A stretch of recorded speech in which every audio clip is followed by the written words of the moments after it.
Right, question 6. In the following RC circuit, so that would be a resistor-capacitor circuit with uncharged capacitors, if the time constant is measured to be this much, 18 microseconds, and the value of the two resistances are as follows, then calculate Alright, so what do we need to know here? What do you need to know about RC circuits? Well, for an RC circuit, well, there's two cases. There's a case of charging a capacitor and discharging a capacitor. This with an EMF source, like a battery, this would be charging the capacitors, or you can view it as one single capacitor. Right. So what you have to understand are the formulas that describe that and how to use it. So basically, the situation is as follows: you've got your EMF, like a battery. You've got your resistance of some time, let's say R, and you've got your capacitor, capacitance C, and you'll have a switch or something here. Okay. And this will have a charge of Q, so that plate would be positive, this one negative, and there will be a certain voltage over it, Vc. Right. Now, the formula that you consider as a given is that if this switch S is closed at t equal to 0, then the voltage over this capacitor is given by this formula, VCT. Now, this is a given formula. You can derive this using, calculus essentially, but you consider it given.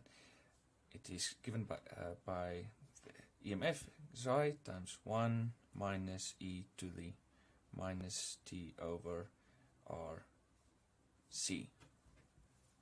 So this function describes what the voltage is over this capacitor at time t.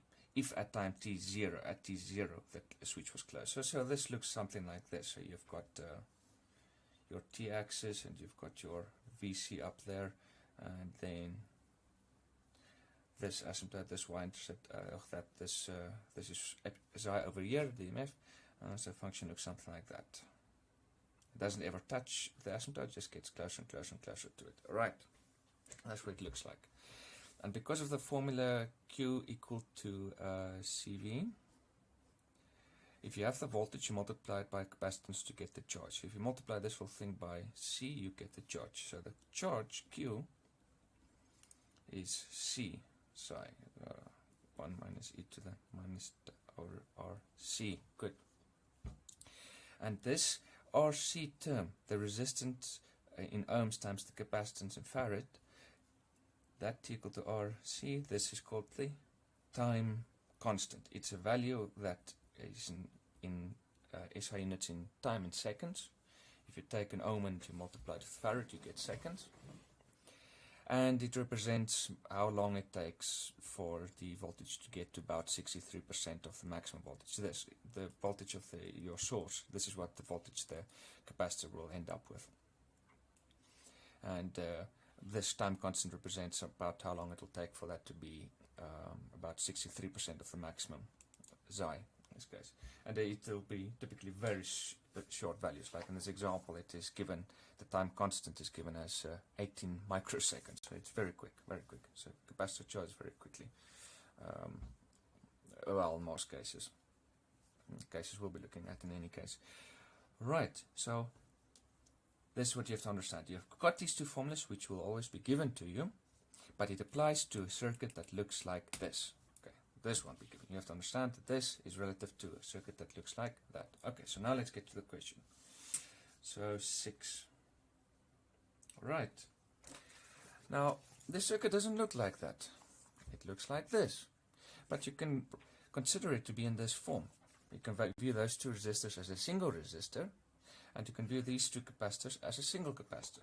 Remember, we talked about it in class. We had to consider the 4 cases: resistors in series, resistors in parallel, capacitors in series, and capacitors in parallel. I think these 3 we did in class, and this one I gave us homework, but I also uploaded it to ClickUp. Right. So the first thing I'll do is say what is the equivalent form for this circuit. So circuit is equivalent equivalent to the right format. Okay, so like that. There I've got psi EMF. Nice. Let's put in the switch. It's okay. And there it is. Those two parallel capacitors can be viewed as a single equivalent capacitor, and those two resistances in series can be viewed as a single equivalent resistance. Okay, and what are they? Two resistances in series, then the equivalent resistance is just the sum of the two. And we can calculate that. I mean, what is it? It's simple. The one is 7 kilo ohm, and the other one is 8 kilo ohm. So total is 15.0 kilo ohm. And two capacitors in parallel is the same as a single capacitor, which is just the sum of the two. Right. For derivation of this, I believe I put this in on ClickUp as well. Okay, so what? Oh, we don't know. No, we don't know what this actually is. We don't have values for C1, C12. Okay, good. Right. Okay, so first part A. So now I can use these formulas, and if I want to, if I need to. Okay, so what's the first question? What's the total capacitance of the circuit? In other words, what is this? What is this? What's the equivalent capacitance? If I consider those two parallel capacitors as a single capacitor, I'm going to get that. Well, I'm going to use this. The time constant, tau, is equal to, as I'm wrote it here, the equivalent resistance times the equivalent capacitance. Okay. What do I have? This was given. This was given as 18 microseconds. This I have. It's 15 kilo ohms. Okay, so then I can get the equivalent capacitance from this. So in other words, the equivalent capacitance, that's messy, is equal to tau over resistance. Now I just substitute the values. This is 18 microseconds, so times 10 to the minus 6 seconds over equivalent 15 kilo ohms. So 15.0 times 10 to the 3 ohm. So what should those answers more or less be? 18 over 15 is a little bit over 1, and 10 minus 6 over 10 to the 3 by 10 to the minus 9. Okay. Okay, well, let's calculate just. Okay, so 18 divided by 15, so that is, isn't that just 1.2? Because 18 over 15 is 1 and 3/15, so 3/15 is a fifth, which is, no, that's just 1.2.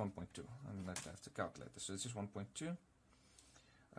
O times 10 to the minus 9, and this is capacitance, so this is farad.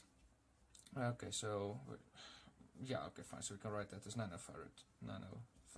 Right, good. Okay, now, next part, B. What is B asking for? Oh yes, I can't remember if I mentioned this in class. It asks for the second capacitor's capacitance, so this is C2, given that the C1 is 2 farad. Yeah, this was a mistake. This should be 0.70 nanofarad. Otherwise, I mean, it won't make sense. Your answer won't make sense. You'll get a negative answer, I think, which won't make sense. Okay, so just please correct this. This should be 0.70 nanofarad. Okay, so that's very simple. That is, what is that? That is C1. C1 is 0.70 nanofarad. Okay, now that's just simple. There we have it. C equivalent is C1 plus C2. So C2 is the one I'm after. So this is C1 minus C equivalent, and this. No, I messed up. C2 is C equivalent minus C1.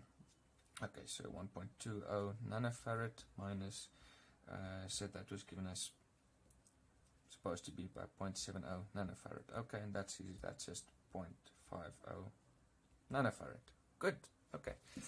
All right. So onwards to C. Okay, now C, you have to be careful not to read it too quickly.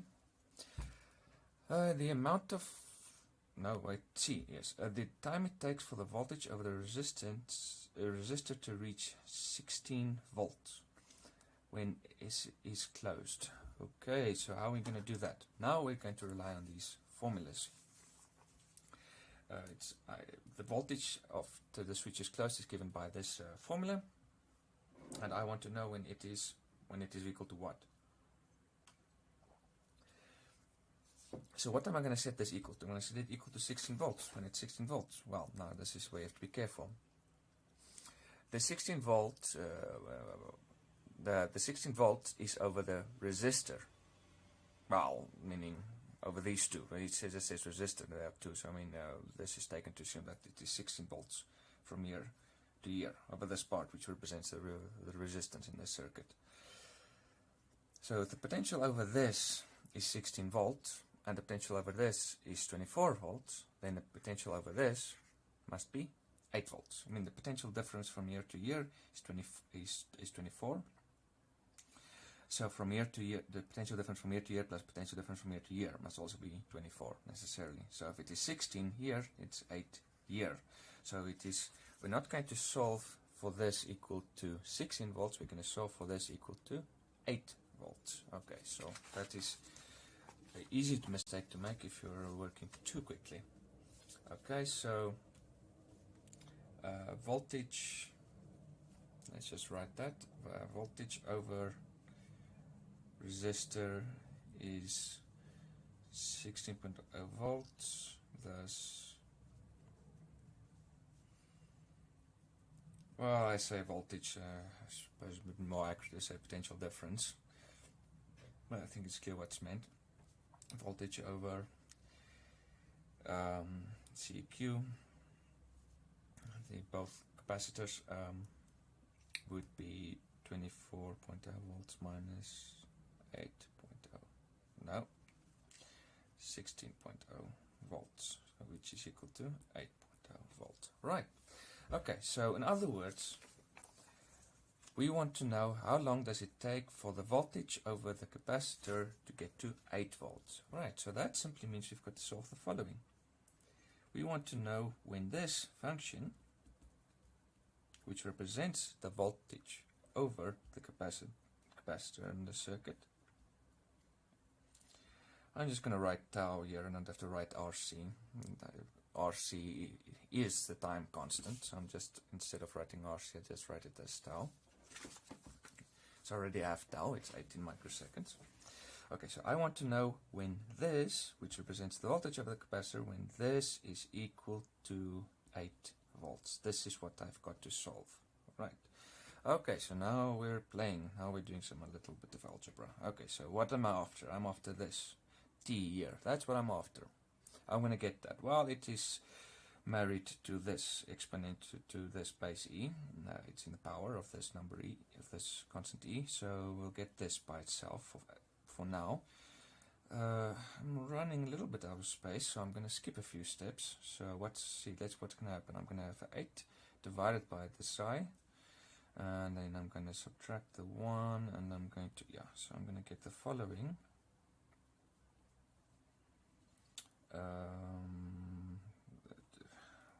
1 minus 8.0 volts over.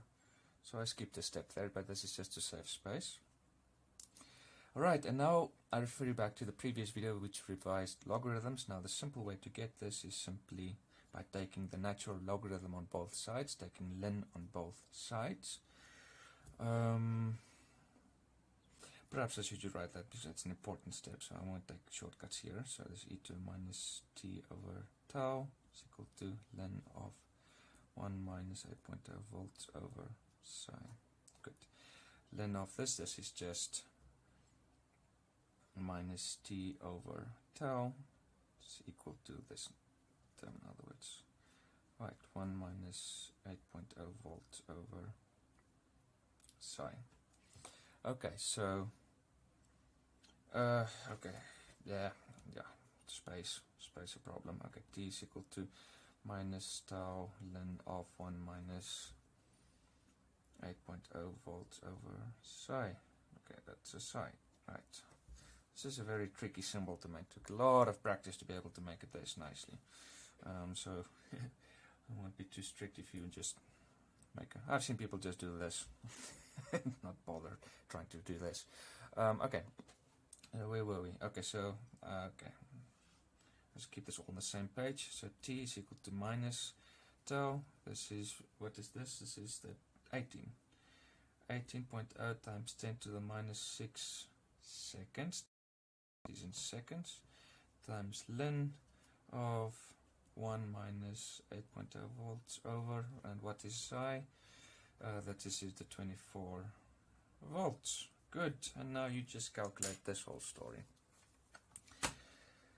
Okay, okay, let's calculate the ln first. So see where it is, ln, it's not in.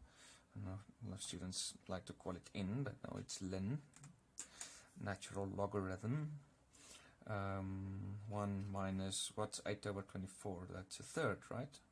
What's 1 minus a third? It's 2/3. Okay, fine. Multiplied by 18 times 10 to the power minus 6, and this answer should be negative. Good, it is. Okay, so this is how many significant figures I'm going to provide. I'm going to provide 2 or 3, that 8.0, yeah. If you're not sure, rather give two many, one more than one less. Okay, so this you can give out 7.30 times 10 to the minus 6 seconds. Well,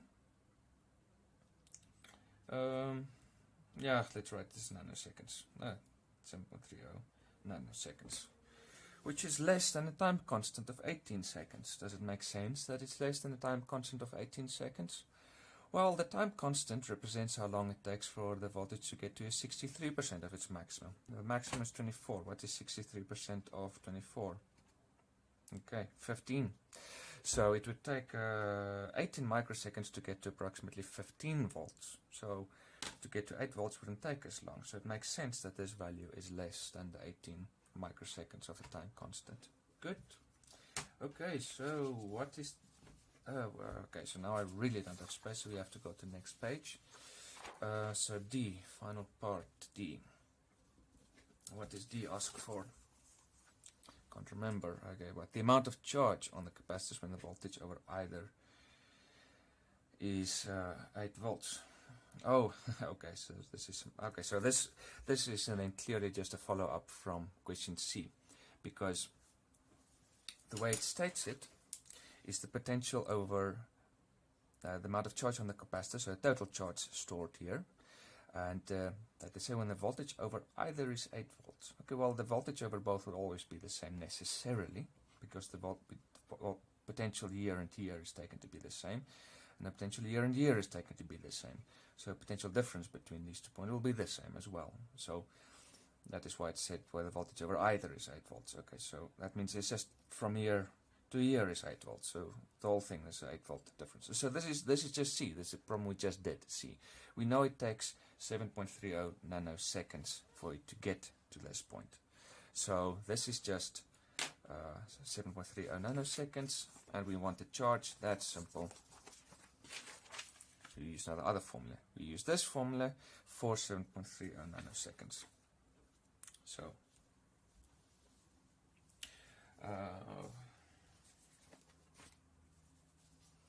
okay, so this is simply QT is equal to, what was it, C.